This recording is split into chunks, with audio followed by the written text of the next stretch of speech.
Our third speaker is Anna Ossowski, and the talk is Become a Mentor, Help Others Succeed. So let's hear it.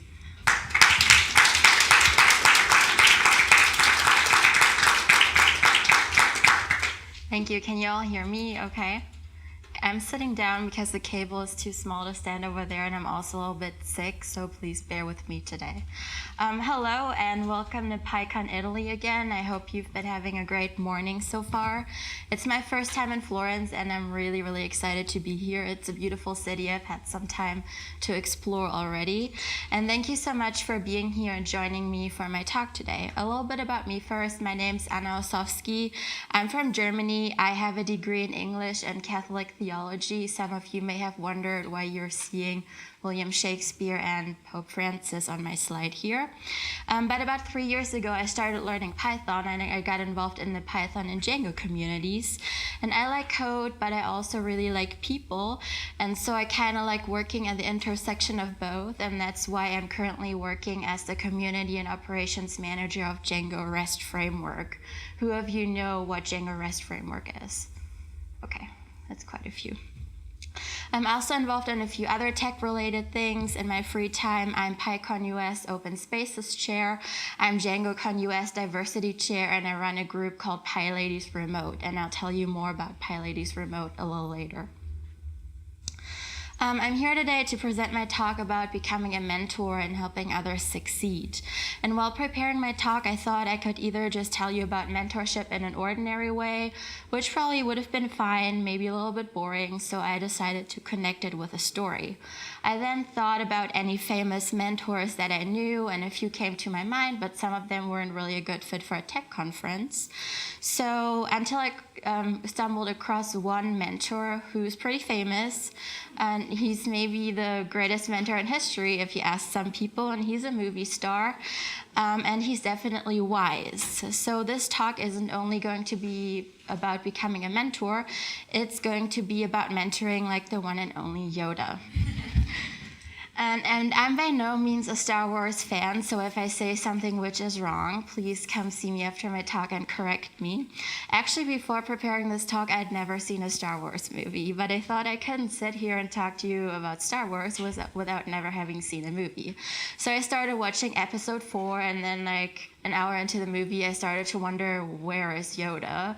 And then I turned to Google, and I found out that Yoda actually doesn't appear until episode 5. So that's how little I knew about Star Wars. Okay, so before we start talking about Yoda and about mentorship, let's talk a little bit about what a mentor is. Who of you have mentored someone? Okay, and who of you have had mentors? Okay. That's awesome. So I'm an English major. I love definitions. So I looked up the word mentor in the Merriam-Webster dictionary, and it says that a mentor is a trusted counselor or guide. I don't think that definition is perfect, but it's pretty okay. Mentoring doesn't always mean that you have to give help or advice to a less experienced person. You can be a mentor to someone who's equally or more experienced than you are. Also, the person you're mentoring doesn't have to be younger than you necessarily. There are 3 big myths about mentorship, and one of them, which I think is the biggest one, is this one. You have to be an expert in order to be a good mentor, and this is not true. You don't have to be an expert. Oftentimes, it's actually a big advantage if you can follow someone else's struggles and if you just started out too. I'll give you an example. So in Germany, we started learning English in 5th grade. In 7th or 8th grade, I was tutoring younger students in English. Was I significantly more experienced than they were? No. But I was pretty close to their struggles, so I could understand what they were struggling with, and that's why I was able to help them. I've been tutoring English for over 10 years now. In the meantime, I got an English degree, and I spent some time in the United States, and by no means am I an expert, but I'm pretty far away from their struggles right now. And so I think it was actually easier for me to help people when I was younger. I'll give you another example. I coached at 2 Django Girls events. Some of you might know what Django Girls is. It's kind of like PyLadies is an organization that organizes workshops which teaches women Django and web development. And I was so worried about mentoring because I really wasn't a Django expert. I had done the tutorial myself. I've read some Django books. I've built simple applications, but that was it. But I was wrong. I was still able to help people. And what you always have to remember is that it's okay if you don't know something. Mentors can have mentors as well. And oftentimes you know more than you think you know. Another myth is that only in-person mentoring is good mentoring. And that's not true either. You don't have to live in the same city and meet at the same coffee shop every week in order to be a good mentor. Remote mentoring is just as effective. I'll give you an example. I have a friend in the United States. He lives in Wisconsin and I live in Germany. So there's a huge physical distance and there's a 7-hour time difference. And we still make it work to chat every week for an hour, and he mentors me and helps me to become a better programmer. I'll give you another example. I coached at a Django Girls workshop in Germany a while ago, and one of the students ran into a problem. She wasn't able to deploy her app to Python anywhere, and I couldn't help her. None of the other coaches was able to help. So I went online and I talked to my old coworker Brian, and Brian is based in Denver, Colorado, and I was sitting in Cologne, Germany. And just by sending back and forth a few screenshots and answering a couple of questions that Brian asked, he was actually able to help us debug the problem. So online mentoring works just as fine as sitting in the same room with the person. I'll give you all a minute to just sit down and get settled.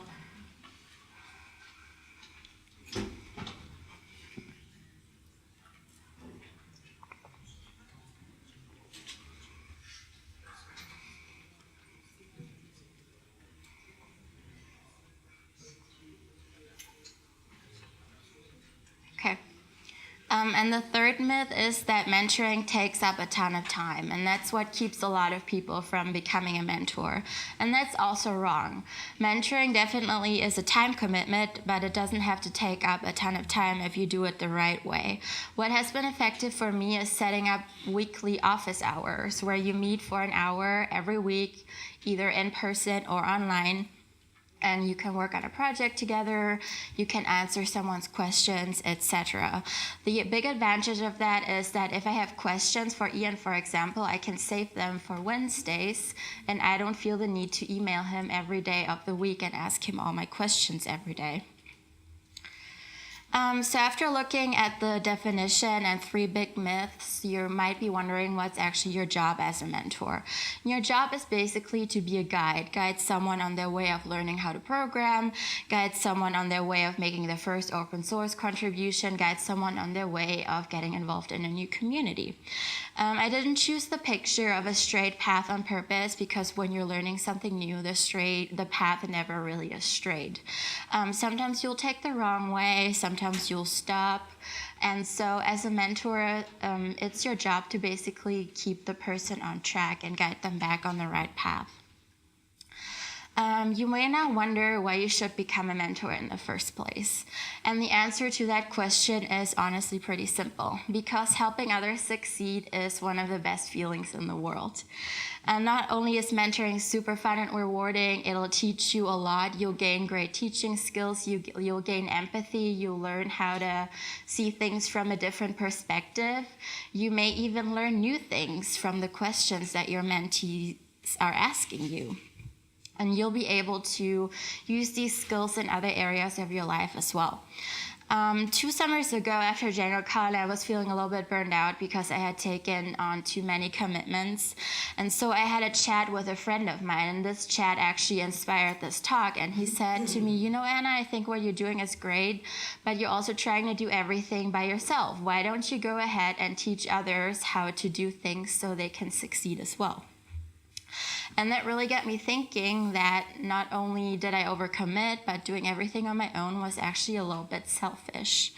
And also leading projects on your own is not sustainable. And I think that's a big problem that we have in open source, that there's a lot of projects which are only led by one person. And what do we do if that person can't do it anymore and you don't have a plan B? That's why I think that mentorship is a really important part of open source. When I think about yourself, when you started out in the Python community or when you started out programming, there were people who helped you, right? So just think about that and pay it forward and help other people that are just now starting out in the Python community. Give back to people and help them succeed as well.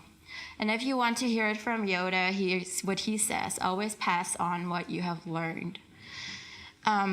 Luke Skywalker is a farm boy, and Yoda trains him to be a great Jedi. So basically, your job as a mentor, or in Star Wars terminology, as a Jedi Master, is to train your mentee to become a great programmer, community member, speaker, etc. Yoda isn't perfect, though. Even though he's a great Jedi Master, there are things he doesn't do so well, and that's why he's a perfect example. None of us are perfect. Everyone makes mistakes. But first, let's take a look at what Yoda does right. And by the way, just like everything, becoming a great mentor takes a lot of time. Becoming a great programmer takes a lot of time. So if you feel like, oh, I don't have great mentorship skills right now, don't be discouraged. You can all get there.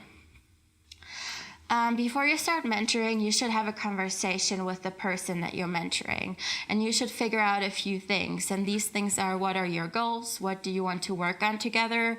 What will the time commitment be? And how are you going to communicate? These things can, of course, change over time, but it's important to have that conversation in the beginning. So Ian and I decided that my goal was to become a better programmer. We decided to work on a REST API project 1 hour a week, and we decided to do it via Slack and Cloud9, which is an online IDE. I'm pretty sure Luke and Yoda also had the same conversation at one point, because Yoda says to Luke, "Name must your fear be, before banish it you can." You first have to sort everything out, sort out what are the person's fears, what are their hesitations, and then you can start fresh and start your mentorship journey. As a great Jedi Master or mentor, you should also not assume, you should ask instead. Don't assume that someone knows something. Instead, just ask, "Hey, do you know this? Hey, how can I help you?" Find out what kind of help a person needs. Do they want to know the solution? Do they just need guidance? Do they need an explanation? Maybe they just need reassurance. It's also important to not assume knowledge in certain areas, and instead just ask, "Hey, do you know this in this library? Hey, do you know how this and this works?" This will not only make your mentee feel 100% more comfortable, it will also make your life as a mentor easier. Learn to ask the right questions. Oftentimes people feel insecure and they feel embarrassed to admit when they don't know something. So as a mentor, just ask and give them the opportunity to say, "I don't know." Which leads us to the next point: show your flaws. None of us are perfect. We're all experts in some areas, and we don't have knowledge in other areas. So tell your mentee that you're not perfect. People don't sympathize with perfect, they sympathize with flawed. I have an English tutoring student, and what I often do is she'll often ask me, "Hey, what does this and this word mean?" And there's 3 times more words in English than there are in German, so I don't know all the vocabulary. So what I often do, I will get out my iPad or my iPhone and I will look it up in front of her just to show her that I'm not perfect. I don't know everything, but I know where to look it up. And it's okay to say that you don't know something. You don't have to be perfect as a mentor. In fact, by admitting that you don't know something, you take pressure off on both sides. You take the pressure off from you, because you don't feel like you have to be perfect, and your mentee also sees that you're just a human being and not a superstar. It takes a while to get comfortable with someone, but in order to have a good mentor-mentee relationship, you kind of have to be friends, have to be comfortable with each other. And so admitting one's flaws isn't easy, but it's a very important step to get to being comfortable. The next thing is be available. This doesn't mean that you have to be available 24/7 to answer your mentee's questions. Sometimes all that means is being online. Sometimes that means answering one question, one email a week. Sometimes that means spending an hour a week together. Sometimes it literally just means sitting next to the person. I remember when I was in elementary school, my grandfather always used to sit next to me when I did my homework, and he didn't really help me. He was just reading the newspaper, but it helped me to know that he was sitting next to me. And sometimes when I coach at Django Girls workshops, people just need that reassurance to know that they're doing it right. They just need to know someone sitting next to them and reassuring them. And how much time you want to spend with your mentee is really up to you. Another important thing is that you believe in your mentee and show them that you do. Sometimes we need someone who believes in us first before we can believe in ourselves.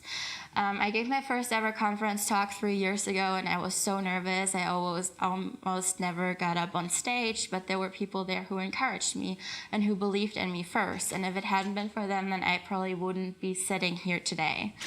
And if you hear it from Yoda, if you want to hear it from Yoda, he says, "I already know you, that which you need." He knows that Luke has it in him to become a great Jedi Master, or great Jedi.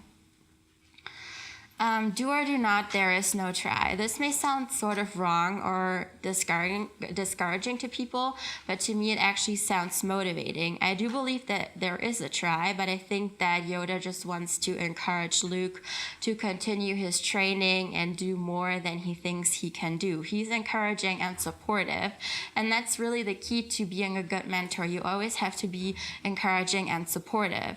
Also, tell your mentee when they do something great. Often when learning something new, there's something old you have to unlearn. Like in programming, we start counting at 0 and not at 1, like we all learned in school. So help your mentee to change their point of view. When you started programming, things were hard too, right? Just help them get into that mindset. And as Yoda says, many of the truths that we cling to depend on our point of view. You also need to teach your mentee to be patient. You can't become a programmer in just a week. You also can't become a good mentor in just a week. It all takes time. It also takes a lot of practice. Teach people not to give up. I've been working with my tutoring student probably for over a year before we saw some great results. And often it's the same way with programming beginners. You just have to... There's a steep learning curve for some people, and until you get over the hill, there's a lot of work to do. So always encourage people to keep going.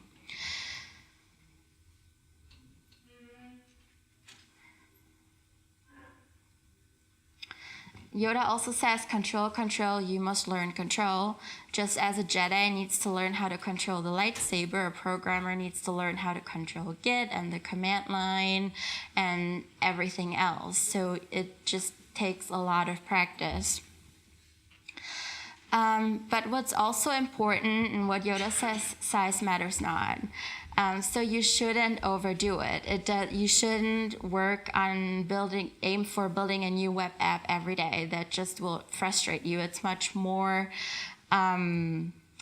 important to do continuous learning. Encourage your mentee to practice for 30 minutes a day or for an hour a day, but then to do it 5 days a week.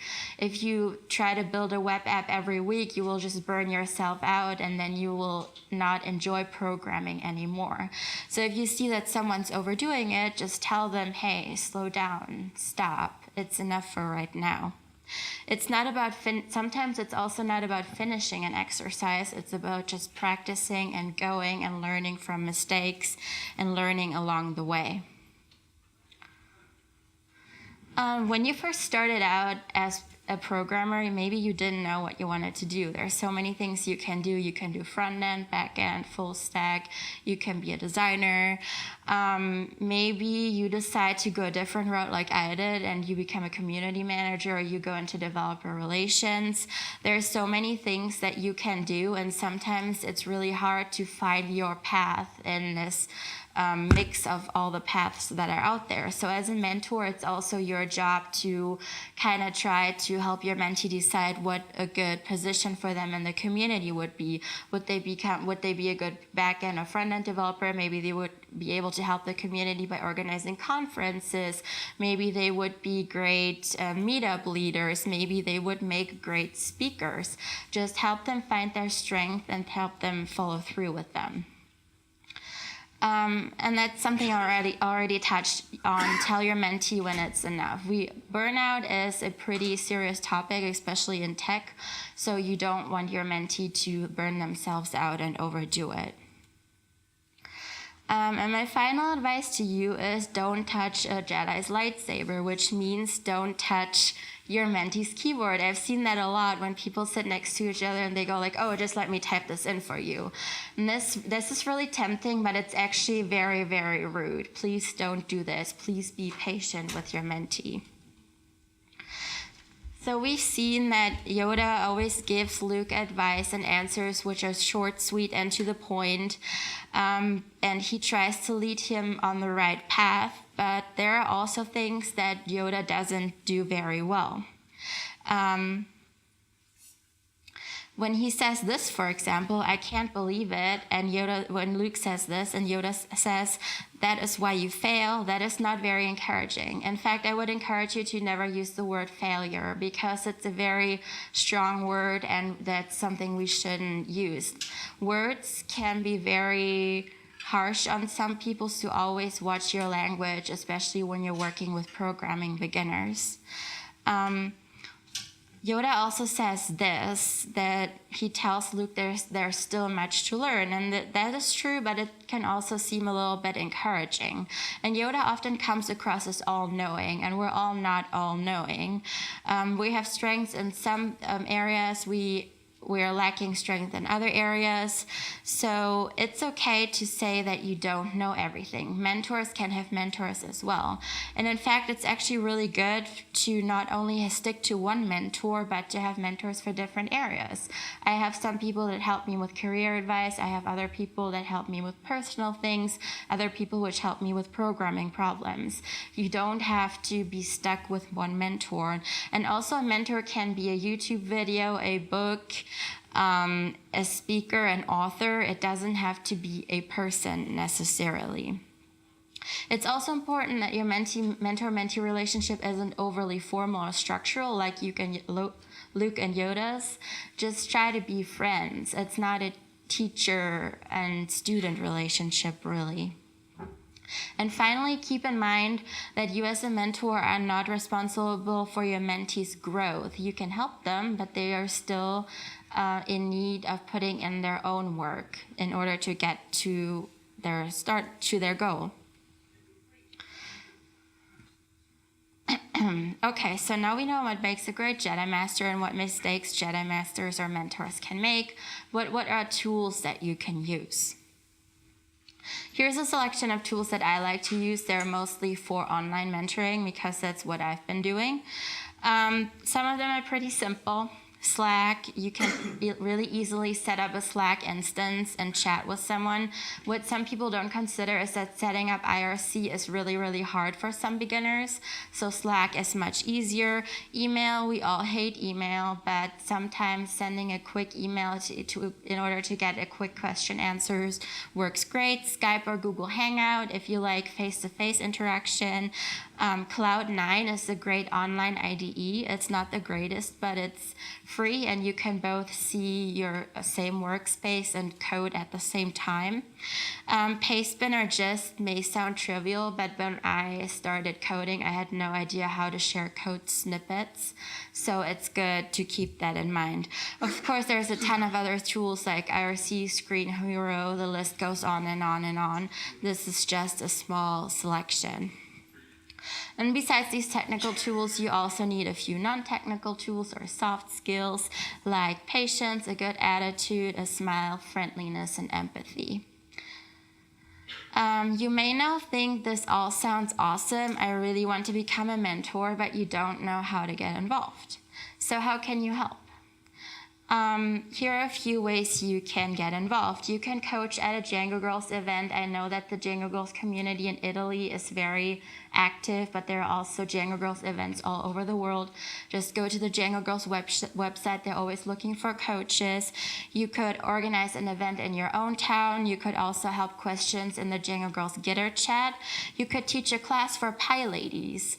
Pi Ladies do welcome male teachers. Some people think it's only women. No, we welcome male teachers, maybe even a class for Pi Ladies remote online.